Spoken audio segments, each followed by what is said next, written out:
Hello everybody and welcome back to a new tutorial. The topic of today's video is LowLifter. ImageLine is adding more and more plugins to FL Studio, which are very welcome from my side as they fill in important gaps. The important fact though is that they are all great and LowLifter is no exception here. It's a very deep plugin one might first underrate after a first look. That's a reason for the little delay of the release of this video, as even if the basic idea, the way it works theoretically is very simple, it turned out more and more tricky and complex to explain why and how one should use it. LowLifter though is not free for everybody. It's included from the signature bundle upwards. Perhaps a good moment to think about upgrading to a higher edition. If you can afford the investment, I can only highly recommend it. Okay, LowLifter at the very end is nothing else than a multi-band distortion plugin. We have a cutoff knob where we can set the crossover frequency where it should work. Please don't be surprised that it's only going up to 100 when you look here in the hint panel, that it's only going up to 120 Hz. It's LowLifter, so we just want to work in the low part of the signal. And that's the special thing about it. Even if it's just a multi-band distortion, its distortion algorithm is just working on this red part. Everything below the cutoff frequency can be treated. Everything above gets nearly through unaffected. To demonstrate what LowLifter at the very end does, we use a simple test tone, which is nothing than a pure sine wave at 50 Hz. When we engage the plugin and play this test tone, you can see in the spectrum view and hear the result of the plugin.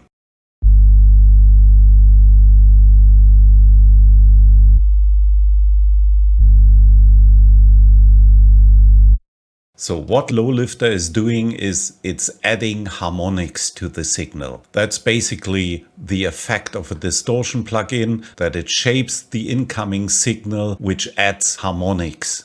Now the big question is, why all this hassle? There are two main reasons. One of them is that small and especially cheap speakers cannot reproduce very well frequencies below 100 Hz. And when we have a listen to our signal in original compared through an emulation of a small speaker, you will hear what I mean.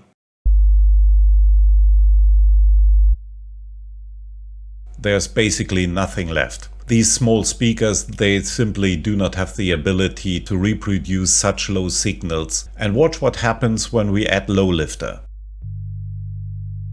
Because it's adding higher frequency content, which the small speakers can reproduce a lot better, the signal is much more hearable than without. So this is the physical reason.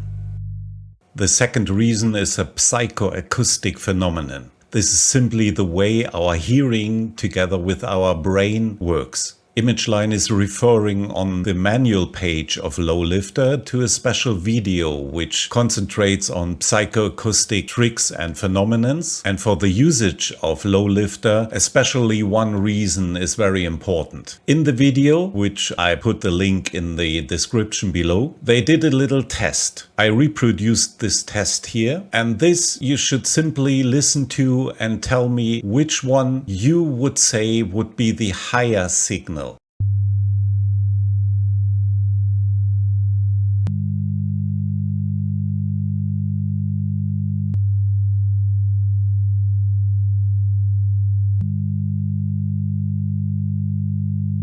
Of course, I cannot tell you what you have heard, but the majority of people say that signal A would be higher and signal B would be lower. So let's compare them two in a spectrum view. Signal A at 100 Hz.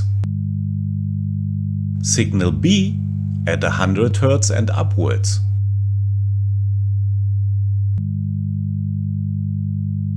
So why do we hear signal B lower than signal A?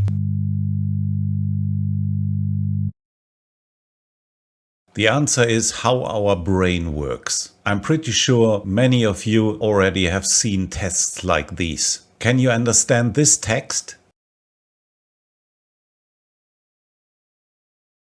The most important vowels are missing. Nonetheless, we can understand what's written there. And the same happens with our hearing. If our brain knows the pattern, it can fill in the gaps. When we have a look at our original signal, then we have a frequency at 100, at 150 and at 200 Hz. And if you believe it or not, our brain can hear a lot more.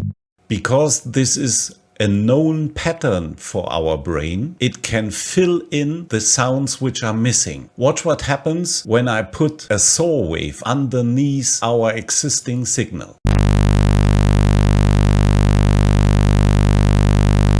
So this is the complete series of a saw wave with the fundamental tone at 50 Hz. And as you can see, our three harmonic tones which we had in example B belong exactly to the first, second and third harmonic of a saw wave with a fundamental tone of 50 Hz. And even if it's not there, even if it's not present, our brain understands already the pattern of these three tones and thinks that it belongs to this harmonic series and hears a tone, this fundamental, which isn't there, but we got the impression it would.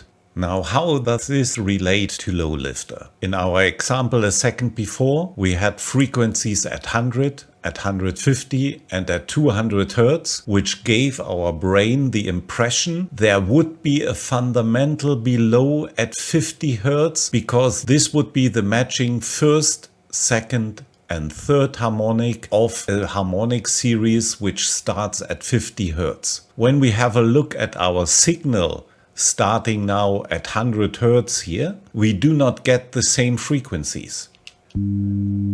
We have our test tone now at 100, then LowLifter gives us the first harmonic 1 octave higher at 200 Hz and the perfect fifth above at 300 Hz. This doesn't give us the impression there would be a frequency of 50 Hz. So how does this example from before relates to this existing one, how LowLifter really works? Well, the answer is, if this trick makes us imagine a frequency that is not even there, then it can amplify the hearing of a frequency that does exist. And this is the background why bass enhancer plugins give us the impression of an even stronger bass by just adding upper harmonics. The second answer why bass enhancer plugins like these work on existing harmonic series of existing frequencies, our basses are already very deep anyway. So this would be our test tone playing an A1, which is already at 55.1 Hz. We do not need and do not want the impression there would be another frequency at the half of this. We want to amplify the impression of this frequency here. We do not want to give the impression there would be an even lower underneath. That's the reason why we get the harmonic series of the existing tone and not of an imaginary even below. So let's look at the GUI of LowLifter. The biggest center part is the histogram view, which we already know from parametric EQ2, with basically the same options we find here under this triangle menu. This histogram view contains as well interactive handles, which we have first for the cutoff frequency of the crossover. We got one to raise or lower the low gain, and we have a handle to lower the high gain. So this high gain knob is just to attenuate the signal, not to raise it. The white line corresponds to the low cut, but doesn't got a handle. Of course we see the animation when we move it, but it doesn't got any handle. When we run a signal through, LowLifter shows us input and output signal. When we lower the gain, you can see that the bright signal is the input and the lowered one is this dark shadow over it. Following the signal path, we have at first position the crossover filter. With the cutoff, we can set correspondingly. After this crossover filter, we go into the pre-gain, and this pre-gain can be lowered to the original volume, or we can raise the signal to even drive it harder into the harmonics section. This harmonics section is set up in a multiband way. How it works exactly isn't explained, but it makes quite some difference in sound. So you can set it how you like it best. After this pre-gain, there is an inbuilt limiter to which belong this look-ahead function. You can see here above in the hint panel, when I hover over LowLifter, that it gives me a latency in my case of 10 milliseconds. If I turn off this look-ahead, we do not have any latency at all. Nonetheless, if you really drive the signal hard, the limiter gets quite fluttery, so you will definitely hear the limiting action. If this is the case, it's better to turn look-ahead on, which I leave for this example here. The harmonics section in LowLifter is quite special. When we run the signal through with a moderate pre-gain, we get 2 harmonics out of the plugin. If I do the same in the distortion plugin, which gives me even and odd harmonics too, you can see that it creates far more harmonics. So for the processing in LowLifter, these harmonics are limited to the first and the second one. We can influence the volume of these harmonics together with the incoming signal via the slope knob. So basically you can imagine this like a decay for the created harmonics, but it works a little bit different as we work with multiple signals mixed together which get partly phase shifted. It behaves a little bit weird. Yeah, you can see, for example, in this position that the phase here got partly cancelled out and therefore has changed a lot in volume. As you can see that we have lowered here primarily the fundamental tone coming into the plugin. So this is really a parameter you have to set by ear what you like best.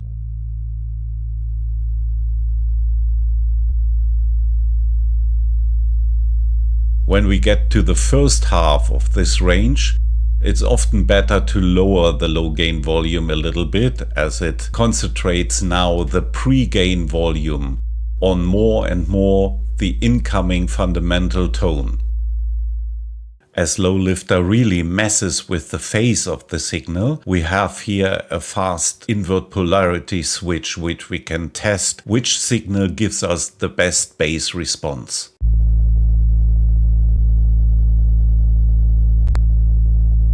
With this current setting of parameters, I personally would leave it turned off. After this polarity switch, in the signal path we find the low gain, which we can, as said, lower or raise. We will have a deeper look of this in the next example. A very genius part which they created is this diffusion section which comes after the low gain, and which is basically a series of all-pass filter, which do not filter the signal themselves, but they mess with the phase of the signal.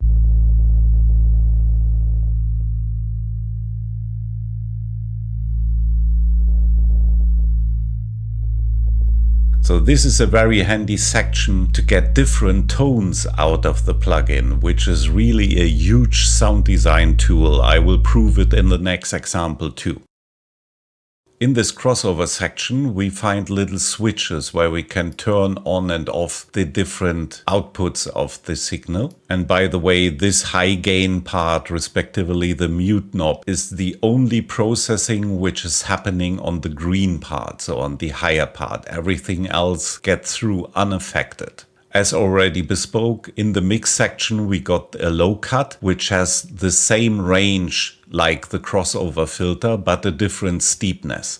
So here we got a 12 dB per octave filter, while the crossover is created as a 24 dB per octave filter. At the very end, we have a dry-wet knob to mix the processed signal with the original, or we can turn off or mute completely the processed part. With the set of given parameters, we still have our principles I explained before, with having physical limits on small and cheap speakers, and that we want to use the first two harmonics to amplify the impression of the fundamental tone coming into it. But this is just a tiny aspect of what LowLifter can really do to the signal, just by setting the available parameters. So let's go into a more complex example with a different kind of bass instead of just a pure sine wave. I have here a little example which sounds like this. Here you can see the spectrum out of kick and bass. Bass would be the blue one, while the kick there would be the red one. And we got this phase signal out of the bass alone. So let's solo the sub bass. Let's turn off the sidechaining. As you can see, I already have here an instance of LowLifter on, which is turned off. And this is for a good reason. If you listen to the bass on its own, and if you have a look on the phase, it changes drastically. When I turn on LowLifter, even the processing of the harmonics and diffusion is turned off. You can see how this phase is changing. Of course, you can hear the changes too. It's looking more now like sine waves, while the original looks more like a saw.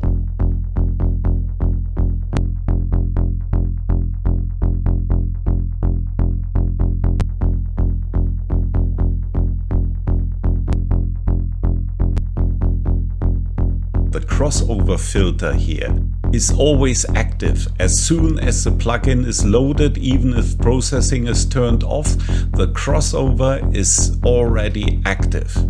And when I change it, it doesn't change the sound at this moment too much, but you can see in the oscilloscope that it's actually changing the phase of the signal.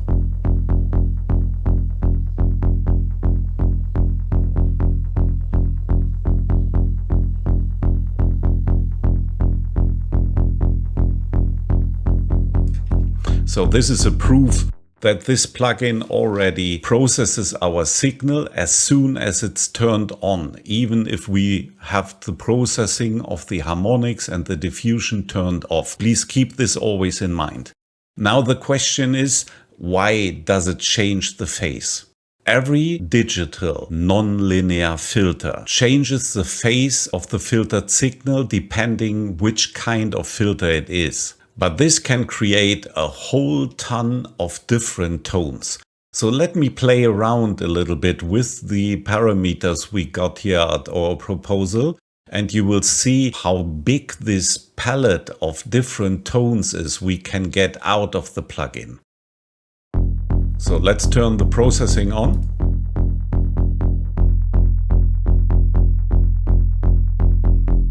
By moving the cutoff frequency alone,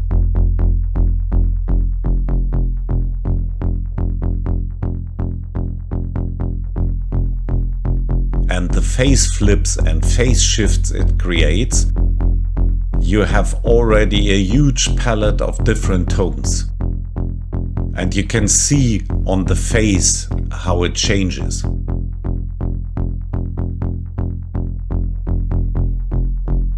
So when we turn off the high signal and concentrate on everything which is just red and the created harmonics,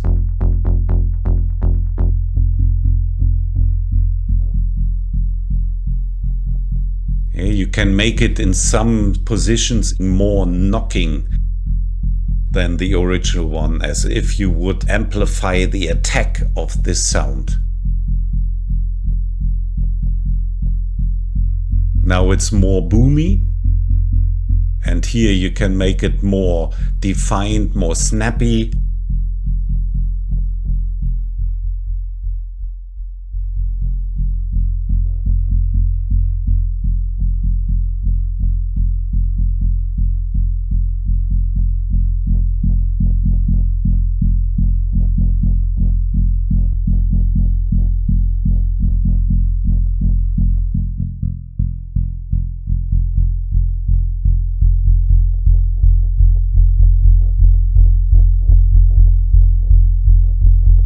Sometimes these changes of parameters create such huge volume spikes that you have to compensate with the low gain to have not this digital clipping and noisy distortion.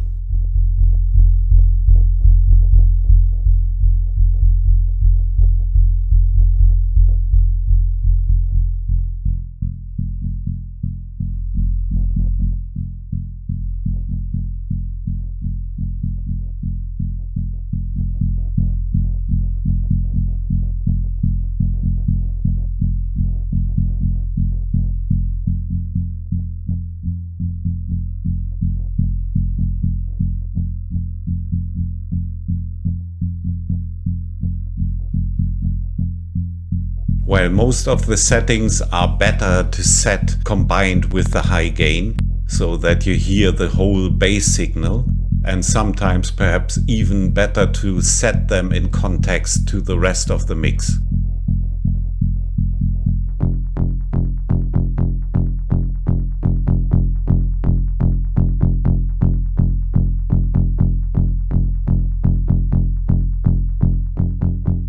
You can see how sometimes the fundamental frequency even nearly disappears when you have certain position of knobs. And you can see it in the phase here too, that it's lacking of the longer deep frequency part. So then you can mess around with the depths too, to bring the sub bass, and you can see the spike coming back here too.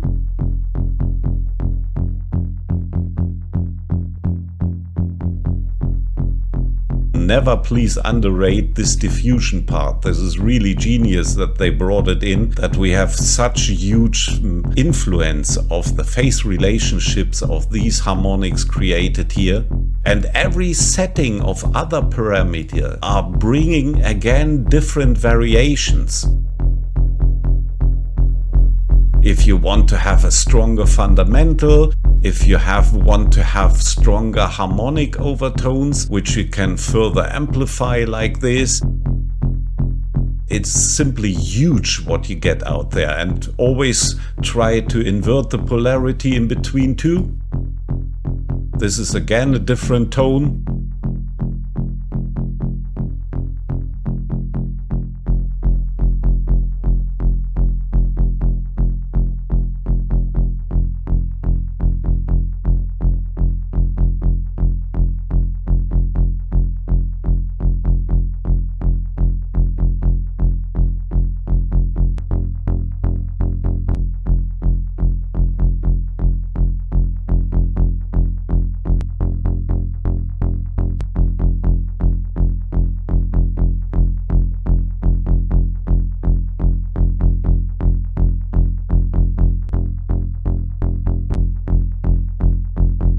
Let's see how it sounds in the mix.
So you can see, you can play with it all night long and you will get thousands of results which you like better than the original part.